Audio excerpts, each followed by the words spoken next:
Mesdames, Messieurs, bonsoir et bienvenue au journal. À la une de l'actualité, Félix Tshisekedi est arrivé en Chine pour prendre part au sommet Chine-Afrique qui se tient à Pékin. Une première visite du président de la République depuis son mandat qui vise à redéfinir les bases du partenariat entre la RDC et le géant asiatique. Et puis la République démocratique du Congo intente une plainte contre la coalition rwandaise M23. Rose Mutombo, ministre de la Justice et garde des Sceaux, a déposé une plainte à la Cour pénale internationale pour les crimes commis dans la partie est du pays. La plainte a été réceptionnée par le procureur adjoint de la Cour pénale internationale. Enfin, pas de glissement pour 2023. Les élections présidentielles vont se tenir dans le délai constitutionnel. Au cours de son point de presse, Peter Kazadi affirme que le gouvernement met les bouchées doubles pour organiser les élections en 2023. Voilà tout pour les titres. Mesdames, Messieurs, bonsoir et bienvenue au journal. C'est à 22 h, heure locale, que l'avion du président de la République a atterri à l'aéroport international de Pékin. Accompagné de son épouse, le président de la République entame sa première visite d'État en Chine à l'invitation de son homologue chinois Xi Jinping. La rencontre sera un moment pour les deux chefs d'État de redynamiser le partenariat économique entre les deux chefs d'État. Regardez. Pékin, ville empreinte d'une histoire de plus de millénaires, a accueilli sous un climat frais un hôte de marque. Il est exactement 22h20 heure locale, 16h20 heure de Kinshasa, lorsque le couple présidentiel atterrit ici, à l'aéroport international de Beijing. Sur le marche de la passerelle de l'avion présidentiel estampillé Simon Kimbangu, le chef de l'État Félix Antoine Tshisekedi Tshilombo, accompagné de son épouse, la distinguée première dame Denise Nyakeru Tshisekedi, vient de fouler pour la toute première fois le sol chinois pour une visite d'État sur invitation de son homologue Xi Jinping. Le président de la République est accueilli par le vice-ministre chinois des Affaires étrangères et une poignée des officiels congolais. Avec ce périple chinois de 4 jours, le président de la République entend nouer un partenariat solide d'État à État et au-delà de tout, retrouver cette Chine qui a laissé ses traces indélébiles depuis l'ex-Zaïre. Le garant de la nation congolaise est d'autant plus motivé par la détermination d'approfondir l'amitié traditionnelle entre la Chine et la RDC, mais aussi promouvoir le partenariat stratégique entre ce pays-continent qui vaut 3 fois plus que les 2 345 000 km² de la RDC. Dans la suite du chef de l'État, une forte délégation des officiels congolais constituée d'une dizaine des membres du gouvernement et de son cabinet. Côté gouvernement, l'on note la présence de 2 vice-premiers ministres, celui des Affaires étrangères Christophe Lutundula et son collègue de la Défense nationale Jean-Pierre Bemba Gombo. Il y a également la ministre d'État à l'environnement F. Bazaïba.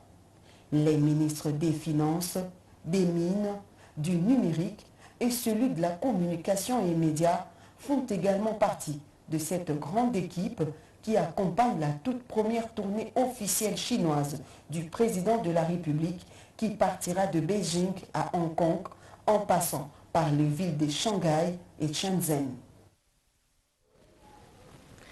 Bientôt le lancement des travaux de réhabilitation et de modernisation du groupe Dinga 2 à Beijing en marge de la visite d'État du président de la République. Le directeur général intérimaire de la SNEL a reçu les assurances du financement chinois devant permettre la récupération de plus de 180 watts en termes de puissance. Françoise Bouela, Gédéon Mutombo pour le reportage. Après plusieurs moments de négociation, le projet de réhabilitation et de modernisation des plusieurs groupes à Inga vient de trouver du financement auprès de Senec, filiale du groupe chinois CIMOC. La particularité de la réunion d'aujourd'hui, c'était d'abord nous remettre officiellement l'accord de principe sur le financement qui a été clôturé avec la banque et surtout poser des jalons sur les prochaines étapes, notamment le recrutement d'un ingénieur conseil, recruter l'architecte. Nous avons une capacité installée de près de 2800 MW en RDC avec un disponible de 518 MW. Récupérer 510 avec toute fiabilité, ça veut dire que c'est la qualité de notre desserte qui s'améliore, c'est la disponibilité de notre fourniture en termes d'électricité. C'est un coup de pouce que l'on donne à notre économie parce qu'il faut savoir que l'électricité, c'est un secteur porteur du développement de la RDC. Au siège du Sénèque, le directeur général intérimaire de la SNEL, Teddy Luamba, a été rassuré du démarrage des travaux pour les groupes 3, 4 et 6 d'Inga 2. Nous allons faire de notre maximum avec toute notre diligence pour mener à bien ce projet. Aussi, on va faire une augmentation de puissance pour les 3 groupes. Nous allons faire notre effort pour engager de plus des techniciens, des ouvriers locaux pour créer des emplois pour la population locale. Le coût global du financement, plus de 214 millions d'euros. La contrepartie congolaise est arrêtée à 15%. Les travaux vont durer 2 ans. Beijing, décoré aux couleurs des drapeaux congolais qui flottent auprès des drapeaux chinois. Notre reporter Françoise Bouela nous fait le point à Beijing. 23 heures, Beijing se prépare à dormir. Pendant qu'il est 16 heures à Kinshasa, à bord de notre taxi, nous découvrons le décor qui confirme l'arrivée dans cette ville de Félix-Antoine Tshisekedi Tshilombo, président de la République démocratique du Congo, pour une visite d'État. Beijing se met sur son 31 pour accueillir dignement par le symbolique drapeau congolais hissé sur l'avenue de la Paix, l'invité de marque du président chinois. La rue est calme. La police effectue le contrôle de routine des conducteurs ivres sur cette avenue où on roule sans s'arrêter sur plus de 40 km. Cette célèbre avenue est traversée par la place Tiananmen, au sud et au nord par la cité interdite. C'est ici qu'est organisé le traditionnel défilé du 1er octobre pour la fête de l'indépendance de la Chine. Pendant 3 jours, les Pékinois et les Pékinoises vont partager cette route avec des délégations congolaises. Cette avenue abrite également le Palais du Peuple, site choisi pour des grands événements pour cette visite d'État. Processus électoral en cours. Jean-Michel Samaloukonde s'est entretenu avec le président de la CENI, Denis Kadima, une rencontre qui intervient après la présentation du rapport de l'audit externe qui atteste la fiabilité du fichier électoral par la CENI. Marcel Moubenga et Janine Kalinga pour le reportage. Le fichier électoral désormais déclaré fiable après sa validation par les experts indépendants, tant nationaux qu'internationaux. Ce rapport a été présenté au Premier ministre Jean-Michel Samaloukonde Kyenge ce mardi 23 mai 2023 à la primature par le président de la Commission électorale nationale indépendante, Denis Kadima, ce après avoir déposé lundi dernier auprès du vice-premier ministre en charge de l'Intérieur l'avant-projet sur la répartition des sièges. Au cours de cette rencontre avec le chef de l'exécutif national, Jean-Michel Samaloukonde, la question relative à la suite des opérations a été évoquée conformément au chronogramme de la CENI. À cette occasion, le président de la centrale électorale a annoncé le début de la réception et du traitement des candidatures pour les élections législatives dans les semaines qui suivent. Après cette étape de la validation du fichier et du dépôt de l'avant-projet de loi sur la répartition des sièges, le gouvernement se chargera de présenter au Parlement pour adoption le projet relatif. Une étape importante qui ouvrira la voie à la convocation de l'électorat des élections législatives prévues pour le 25 juin prochain. Pour toutes ces opérations à venir, le Premier ministre Jean-Michel Samaloukonde et chef du gouvernement congolais a rassuré le président de la centrale électorale de l'accompagnement du gouvernement de la République qui s'est engagé à mettre tous les moyens nécessaires à la disposition de la CENI pour la concrétisation et l'aboutissement heureux du processus électoral devant déboucher à la tenue le 20 décembre 2023 de l'élection présidentielle, des élections législatives nationales et des provinciales. L'RDC profondément préoccupée par les graves violations de droit international humanitaire et du droit de l'homme commis par l'armée rwandaise contre les populations dans la partie est du pays. Une plainte vient d'être déposée à La Haye par la ministre de la Justice. La RDC accuse également l'armée rwandaise sur le pillage systématique à grande échelle de ses ressources naturelles par les rebelles du M23 et RDF. José Baïtombo, Oscar Mbal pour le reportage.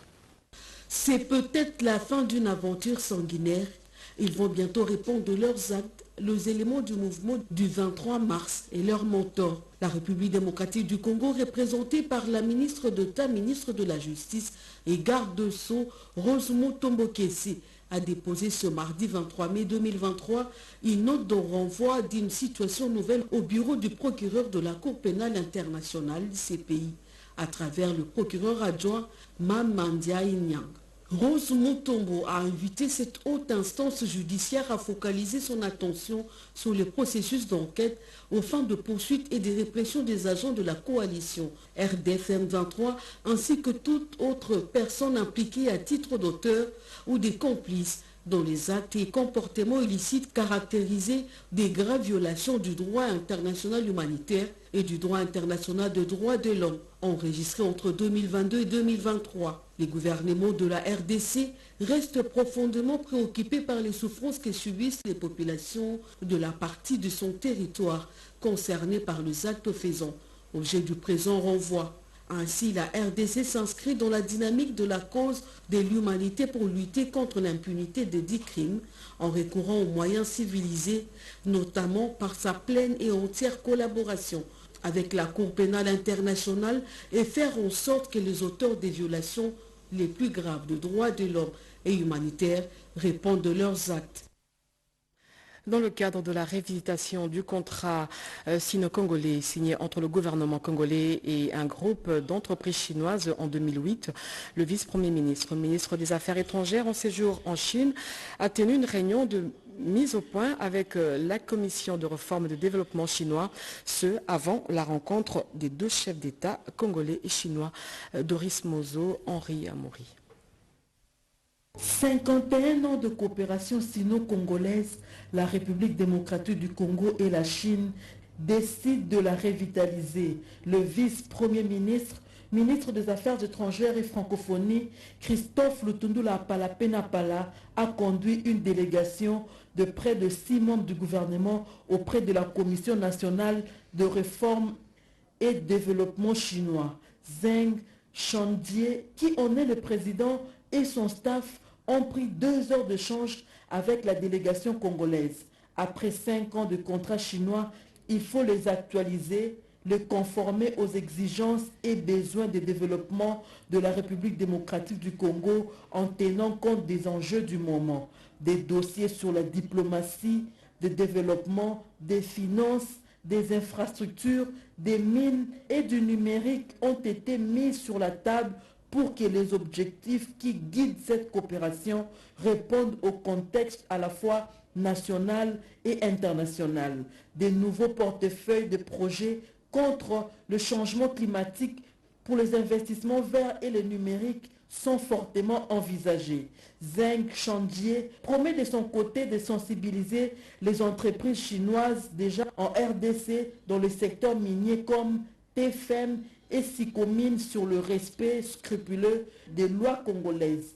Tous les contrats seront assujettis au mémorandum que les 2 chefs d'État chinois et congolais signeront un de ces 4 matins pour cette nouvelle dimension de la coopération.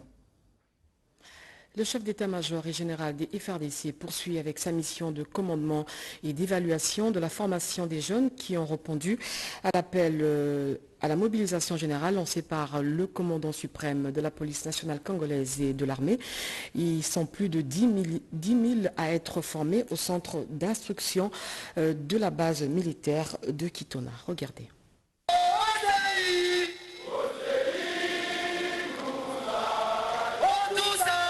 En mission de commandement et de contrôle depuis le lundi 22 mai 2023 à la base militaire d'Ekitone au Congo central, le chef d'état-major général des FARDC a visité près de 10 000 recrues en formation au centre d'instruction de cette base militaire. Le mardi 23 mai 2023, il s'est adressé aux recrues et aux cadres instructeurs. Dans sa causerie morale organisée à la grande parade d'Ekitona, le lieutenant général Chio Songesa Christian leur a transmis les salutations et les encouragements du commandant suprême Félix-Antoine Tshisekedi pour leur abnégation et leur épanouissement pour la patrie. Ensuite, le général Chio les a félicités pour la discipline, leur détermination de défendre l'intégrité territoriale de notre pays, leur endurance et leur résilience pendant la formation. Promotion Guépard.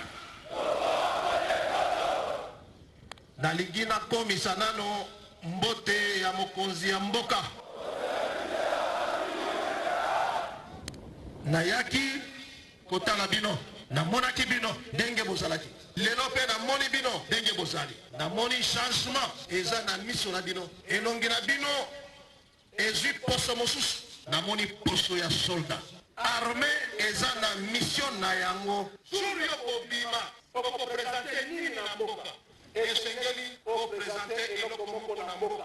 Eloko wana c'est protéger la population et défendre l'intégrité territoriale. Soulignons que la visite du chef d'état-major général a pour objet l'évaluation des conditions de vie et de l'état de l'avancement de la formation des recrues. Bien avant sa prise de parole, le lieutenant général Ilunga Kampete Igraston, commandant de la base militaire d'Ekitona, a souhaité la bienvenue au chef d'état-major général et souligné les bons déroulements de la formation des recrues. Et puis le coordonnateur adjoint chargé des questions opérationnelles a effectué une descente à Kassando dans le territoire de Lubero. Sur place, il a sensibilisé plus de 1000 ex-combattants cantonnés à Kassando sur le programme PDDRCS. Regardez. C'est une centaine d'ex-combattants qui viennent de répondre au programme du PDDRCS. Nous sommes au centre de désarmement de Kassando, territoire de Lubero au Nord Kivu, où ils sont cantonnés déjà. Quelques heures après l'expression de la volonté exprimée par ces ex-combattants, Soukisanda Ambazé Joseph, coordonnateur provincial adjoint, en charge de questions techniques et opérationnelles, s'est rendu du 12 au 20 mai 2023 sur terrain pour accompagner ces processus. Initiative du chef de l'État Félix-Antoine Tshisekedi pour pacifier l'Est du pays, a-t-il rappelé. Vous savez, il n'y a pas longtemps que le chef de l'État avait créé le PDDRCS. Le PDDRCS qui est un instrument pour accompagner la paix, l'instauration de l'autorité de l'État et la pacification sur toute l'étendue de la République, à commencer par Ituri, Nord Kivu et Sud Kivu. Et voilà, nous les animateurs au niveau provincial, moi comme cordon provincial adjoint en charge des questions opérationnelles, je devais venir me rassurer si les rendus remplissent les critères. Et bien sûr, je les ai trouvés tous en bonne santé et qu'eux-mêmes, ils ont voulu déposer là les armes et venir répondre à l'appel du chef de l'État pour intégrer le programme de désarmement. Et voilà pourquoi je suis très fier de rentrer avec succès pour faire rapport à qui de droit, pour commencer maintenant la démobilisation sur Lubero. Sur place, il a procédé à la sensibilisation. L'assurance de la prise en charge n'a pas tardé. Les conditions de santé sont réunies, comme le prévoit le programme de démobilisation, désarmement et relèvement communautaire et stabilisation que pilote le coordonnateur national Tony Tambwe Ushidi a martelé Joseph Soukisanda Mbagé.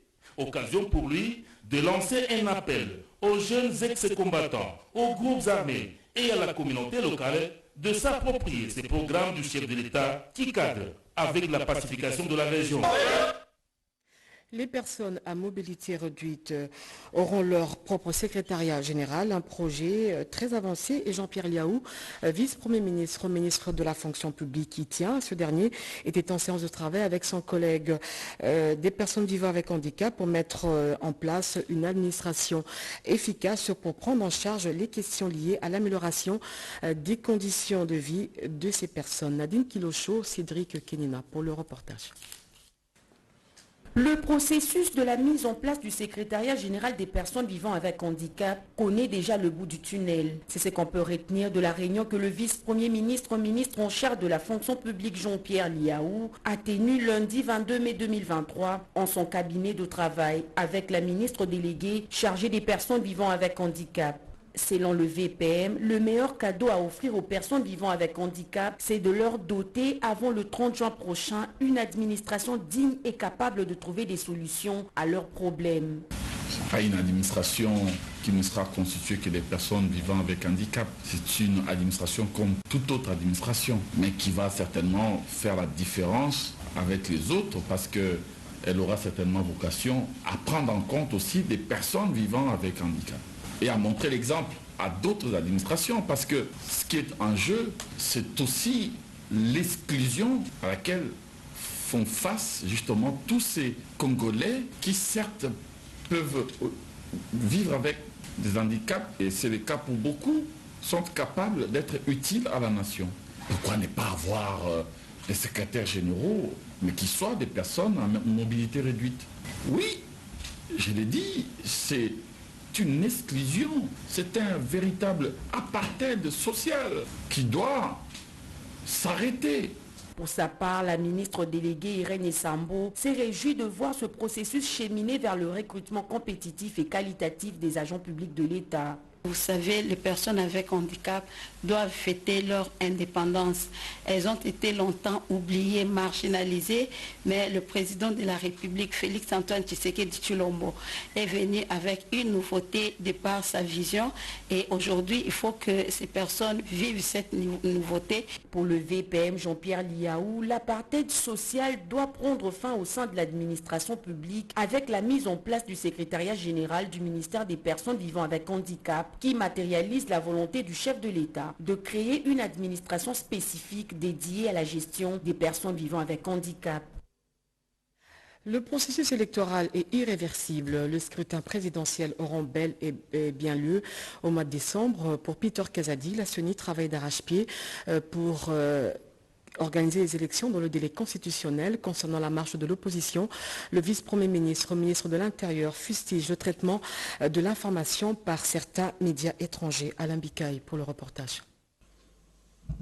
D'entrée de jeu, le vice-premier ministre de l'Intérieur et Sécurité a fait le point sur la situation sécuritaire du pays qui reste dominée par l'occupation rwandaise. Maître Peter Kazadi a fustigé du fait de voir les violences de la partie est du pays s'exporter vers l'ouest, notamment dans la ville de Lubumbashi, dans les territoires de Kwamutu et à Kinshasa. Cette situation d'insécurité semble ressurgir dans la partie ouest où nous sommes aujourd'hui.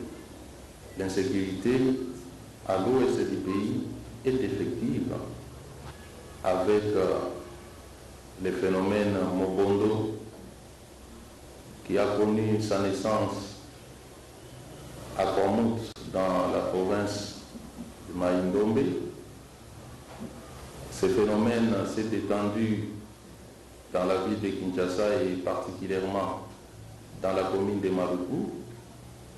Concernant les enjeux politiques, les patrons de la territoriale congolaise rassurent que les élections se tiendront dans les délais constitutionnels. J'affirme, pas avec force, mais avec conviction, que le gouvernement de la République entend apporter tous les moyens nécessaires pour que les élections aient lieu, sans passer par ce que nous appelons ici chez nous un quelconque glissement. Ensuite, Maître Peter Kazadi Kankoundé a déploré le traitement déséquilibré des informations liées à la marche de l'opposition du 20 mai dernier par certains médias occidentaux dans le seul but d'éternir l'image du pays. C'est vrai qu'il y a eu violence. C'est vrai qu'on a violenté certains manifestants. Mais c'est aussi vrai que les manifestants ont violenté les forces de l'ordre. Certains médias, comme à l'international, n'ont pas relevé cet aspect des choses que le gouvernement de la République a condamné, le comportement de ces éléments de la police. Ces médias-là n'en ont pas fait état, puisque cela va contredire des contre-vérités qu'ils ont débitées en boucle sur leur chaîne. L'altercation entre Moïse Katumbi et les forces de l'ordre à l'entrée du Congo central a en quoi le VPM, les gouverneurs de cette province, est largement expliqué quant au flou entretenu par le président de l'Ensemble sur son agenda dans le Congo central. Agenda qui nécessitait au préalable un accord avec le comité pour la sécurité pour une meilleure prise en charge sécuritaire de cette délégation. Déterminé à garantir la paix et la cohabitation pacifique pour atteindre le développement intégral de la province du Tanganyika, le collectif des présidents des associations socioculturelles notables de la dite province ont adressé un message aux fils et aux filles Rikinzouzi pour ses propos recueillis. Préoccupés par la sauvegarde de l'unité et de la paix entre nos communautés, dangereusement perturbés ces derniers jours par une escalade verbale entre acteurs politiques qui engagent à tort dans leurs propos et pour des motivations personnelles leurs communautés d'origine respectives, pourtant non concernées par leurs conflits, nous, membres du collectif des présidents des associations socioculturelles et notables de la province du Tanganyika, résidant à Kinshasa, faisons la déclaration ci-après. Depuis des temps immémoriaux, nos communautés occupant les 6 territoires de la province du Tanganyika, à savoir Kabalo, Kalemi, Kongolo, Manono, Moba et Nyuzu, ont toujours vécu en paix et en bonne intelligence, condamnant de la manière la plus ferme la prolifération des discours séparatistes et haineux et surtout l'instrumentalisation de nos communautés pour des intérêts sectaires et égoïstes. Demandons instamment à nos frères et sœurs vivant au Tanganyika de ne pas céder au chantage et autres manipulations des personnes en quête de positionnement dans le but de semer le chaos et les troubles dans une province qui peine à maintenir son équilibre socio-économique. Invitons nos frères et sœurs à ne pas transposer leurs conflits personnels à leurs communautés respectives. Lançons une mise en garde sévère à tous les acteurs politiques de ne pas utiliser le Tanganyika comme champ d'expérimentation de leurs pratiques subversives. Invitons humblement, d'une part, les honorables députés provinciaux et nationaux, ainsi que les sénateurs, à relayer ce message. Et d'autre part, les responsables des églises, ainsi que d'autres acteurs de la société civile, à agir de même. Et pour terminer, nous en appelons à son Excellence, Monsieur le Président de la République, chef de l'État, garant de la paix et de l'unité nationale, à bien vouloir avoir un œil regardant sur la province du Tanganyika, province partageant la frontière avec 2 pays, à savoir la Tanzanie et la Zambie. Ouverture ce mercredi du Forum international RDC-Kenya dans le secteur maritime. Une mission d'affaires et d'investissement de la République du Kenya séjourne à Kinshasa. L'occasion était pour le directeur général des lignes maritimes congolaises de présenter les opportunités d'affaires qu'offre la dite société Chimendondo pour le reportage. Après 9 mois de rétention des engrais chimiques à l'entrepôt de l'Onatra à Matadi, par manque de frais de dédouanement, le ministre de l'Agriculture a pu obtenir l'exonération de ces intrants agricoles auprès du ministre des Finances. Il s'agit de 5 500 tonnes, soit 11 000 sacs d'engrais chimiques, dont du Maroc à la République démocratique du Congo. En ce jour de travail à Lukula, dans le Congo central, le ministre Mpanda a procédé au contrôle physique de ces intrants agricoles. Il a décidé de les acheminer très prochainement à Kimpese, aux entrepôts du ministère, gérés par Bio-Agrobusiness. C'est de Kimpese que ces engrais seront distribués aux agriculteurs privés de toutes les provinces en vue de mieux préparer la saison A au mois de septembre. Juste après, le patron de l'agriculture a visité la pépinière des plantules de café Safi, une variante du café Robusta Petit Quilou. Ce projet de Mme Régine Tika compte s'étendre sur 1000 hectares. Il éprouve des difficultés quant à l'acheminement de ces plantules dans les 60 villages ciblés pour la culture. Le ministre de l'Agriculture, Maître José Mpanda Kabangu, a promis de soutenir la production du café Safi, une variante du café Robusta prisée par les consommateurs européens. Je disais donc ouverture ce mercredi du Forum international RDC-Kenya dans le secteur maritime. Une mission d'affaires et d'investissement de la République du Kenya séjourne ici à Kinshasa. L'occasion était pour le directeur général des lignes maritimes congolaises de présenter les opportunités d'affaires qu'offre son entreprise Chimendondo. Kinshasa accueille les assises de la mission d'affaires et d'investissement du Kenya en République démocratique du Congo, devant les délégations des officiels de la RDC et celle du Kenya, l'ambassadeur de la République kenyane en RDC, Georges Massafu, salue la qualité de service entre les deux pays. Engagé dans le processus d'imitation profonde de son exploitation maritime, axée jusque-là sur l'Europe du Nord, pour les redéployer vers le phare Est. Pour LMC, le port de Mombasa est une entrée importante pour la rentabilisation des connexions maritimes, a reconnu le directeur général de Ligne maritime congolaise. Notre armement national, Ligne maritime congolaise, est disposé à mettre à profit son expertise accumulée dans les domaines de l'exploitation maritime et à participer au transport du trafic généré par le développement des affaires entre la République du Kenya et la République démocratique du Congo.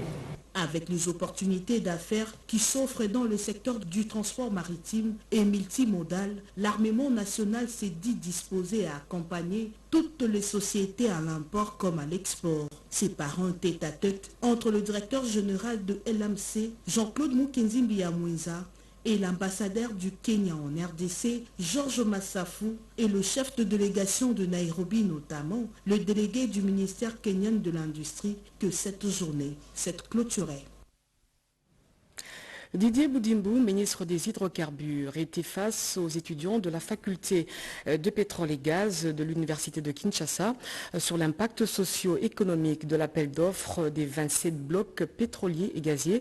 Dans son exposé, le ministre des Hydrocarbures a répondu aux préoccupations des étudiants sur l'appel d'offres lancé par la République démocratique du Congo. Jean-Richard Koualé. Le ministre des Hydrocarbures, Didier Boudimbu, accompagné de la vice-ministre Wilvin Moleka, a donné de la lumière sur un certain nombre de préoccupations des étudiants du secteur pétrolier de 3 institutions, l'université de Kinshasa, l'Institut du pétrole et du gaz, ainsi que l'université franco-américaine. Les étudiants qui cherchaient à mieux cerner la question du processus de l'appel d'offres lancé l'année dernière sur son impact socio-économique ne pouvaient pas s'y prendre autrement qu'en posant de multiples questions à qui de droit. Didier Boudimbu s'est livré à cet exercice pour expliquer la valorisation du secteur pétrolier et gazier sur le thème impact socio-économique et industriel de l'exploitation des hydrocarbures sur les 27 blocs pétroliers et les 3 gaziers. J'ai vu qu'ils ont l'amour de leur pays, ils ont la passion de leur formation, de ce qu'ils ont choisi comme métier et je pense qu'ils pourront relever le défi après, ils vont bien le faire. Par cette même occasion, les étudiants de l'UNIKIN de la faculté du pétrole et gaz ont décerné au ministre un trophée de l'homme qui rassure et donne l'espoir aux étudiants de persévérer dans ce secteur. À son tour, le ministre s'est engagé à contribuer à la réhabilitation du laboratoire des étudiants avec une dotation du matériel didactique. Didier Boudimbu est le tout premier ministre des hydrocarbures à avoir organisé un échange avec les étudiants du pétrole et gaz des institutions supérieures. Enfin, développement d'une industrie financière compétitive, innovante et inclusive. C'est le thème du forum du secteur financier en RDC organisé par l'entreprise RDC Stratégie en collaboration avec le ministère des Finances. Merveille Mikombo, CND Emeka. Ce forum du secteur financier s'est clôturé avec succès ce mercredi 24 mai au chapiteau de l'hôtel Pullman de Kinshasa. C'est autour du thème « Développement d'une industrie financière compétitive, innovante, inclusive et durable » que les participants se sont entretenus. Organisé du 23 au 24 mai 2023, ce forum a réuni plusieurs acteurs économiques de la place, principalement les opérateurs du secteur des assurances, des réassurances, les délégués de banques, des microfinances ainsi que ceux du gouvernement. Pour le président de RDC Stratégie, les différentes parties prenantes devraient capitaliser les idées novatrices qui en découlent pour une finance plus innovante. Ici, nous sommes en train de créer ces dialogues bilingues entre public-privé, privé-privé et public-public. Donc c'est pour que nous puissions trouver des solutions, surtout dans tout ce qui est opérationnel, et permettre à ce que le secteur financier, qui est un secteur clé pour l'émergence de la RDC, puisse aujourd'hui être innové. Cette édition a été également caractérisée par de panels traitant sur des thématiques spécifiques, notamment les enjeux de la lutte contre la corruption, les détournements et les blanchiments des capitaux, l'expérience de la RDC en matière des assurances obligatoires. Kennedy Katassi, représentant et conseiller du ministre de Finances en charge des assurances, a insisté sur la culture et les innovations dans ces secteurs. Nous avons loué l'initiative parce que ce sont des plateaux comme ça qui nous permettent au ministère des Finances, dans sa politique de la sensibilisation, de la vulgarisation de certaines assurances, de profiter à sensibiliser, de continuer à sensibiliser et à vulgariser le commun des mortels, les étudiants, par rapport à l'importance des questions assurantielles. Le ministère des Finances continuera à apporter son soutien à toute initiative qui permettra au développement des secteurs financiers. Les conclusions de ces travaux de 2 jours seront réunies dans un ouvrage cadre qui sera remis aux acteurs du secteur financier dans l'ensemble et au gouvernement. Et puis ce communiqué pour boucler ce journal, le ministère des Affaires sociales, Action humanitaire et Solidarité nationale est au regret de constater qu'un document officiel dûment envoyé au ministère des Finances par son collègue des Affaires sociales fasse l'objet des débats à travers les réseaux sociaux, mu par sa volonté de défendre la cohésion gouvernementale dans toutes ses facettes telles que prônées par le chef du gouvernement. Le ministère des Affaires sociales, Action humanitaire et Solidarité nationale en appelle à la responsabilité des uns et des autres sur ce qui concerne le fonctionnement normal des institutions.